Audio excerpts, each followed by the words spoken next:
সবাইকে আরও দ্বিগুণ সতর্ক থাকার জন্য বলবো, সরকারকে বলবো চোখ কান খোলা রাখতে হবে।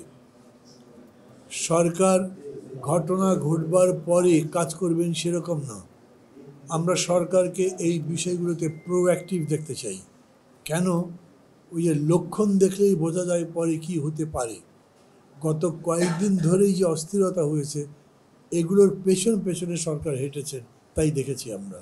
এবং চট্টগ্রামে যে ঘটনা ঘটলো তার সম্পর্কে আমি একই কথা বলবো, এটার পেছনে হাঁটবার ব্যাপার ছিল না। একেবারে এই মানুষগুলো যেরকম করে ট্রাকের সামনে শুয়ে পড়লো এবং তারপরে যে সংঘাতটা হলো, এটা প্রতিরোধ করা যেত, প্রতিকার করা যেত। কিন্তু সরকার এবং সরকারের আইন শৃঙ্খলা বাহিনী এখন পর্যন্ত, যেটাকে আমি বলছি প্রোঅ্যাক্টিভ, সেটা তো নয়, এমনকি বোঝা গেতে অ্যাক্টিভও নয়। এক্ষেত্রেও সরকারকে আরও বেশি সতর্ক থাকার জন্য বলবো। এবং শেষ পর্যন্ত হয় কি, যখন কোনো ঘটনা ঘটে সেই ঘটনার সময় যারা দায়িত্বে থাকেন, দায় তারই বর্তায়।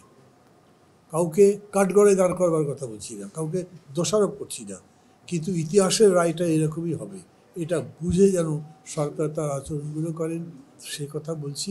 আমরা গণতন্ত্র নির্মাণে এই ধরনের অপতৎপরতার বিরুদ্ধে আছি এবং এটা দমন করার জন্যে, এটার প্রতিকার করার জন্যে সরকার সহ যারাই যেরকম করে উদ্যোগ নেবেন, আমরা তার সাথে আছি এবং থাকব।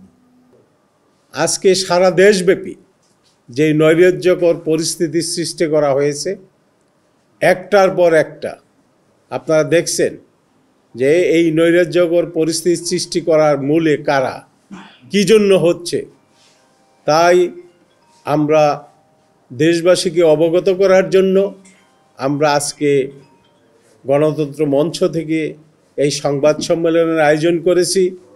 আমরা দেশবাসীকে জানাইতে চাই, বর্তমান সরকারকে, অন্তর্বর্তীকালীন সরকারকে জানাতে চাই যে আজকের যে নৈরাজ্যকর পরিস্থিতি, এই পরিস্থিতি অবশ্যই আমাদেরকে ঐক্যবদ্ধভাবে মোকাবেলা করতে হবে।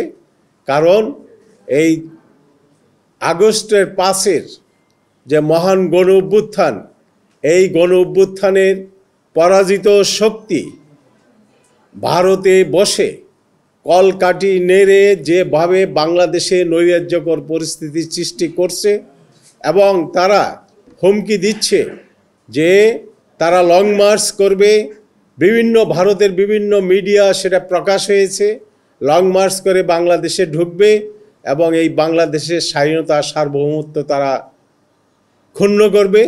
আমরা তাই এই মুহূর্তে আমরা বলবো যে আমাদেরকে ঐক্যবদ্ধ থাকতে হবে। আমরা যেভাবে 5ই আগস্টের পরে ঐক্যবদ্ধভাবে এই পরাজিত শক্তিকে মোকাবেলা করে একটি অন্তর্বর্তীকালীন সরকার প্রতিষ্ঠা করেছি, আমরা এই অন্তর্বর্তীকালীন সরকারকে বলবো যে আপনারা এই মহান গণ অভ্যুত্থানের যারা স্টেক হোল্ডার যারা আছেন, আমরা যারা ছাত্র জনতার ঐক্যের মধ্য দিয়ে যে গণ অভ্যুত্থান সৃষ্টি করেছি, তাদেরকে নিয়ে অবিলম্বে একটি সভা আহ্বান করে এই পরিস্থিতি মোকাবেলার উপায় বের করতে হবে ও মোকাবেলা করতে হবে আমাদেরকে।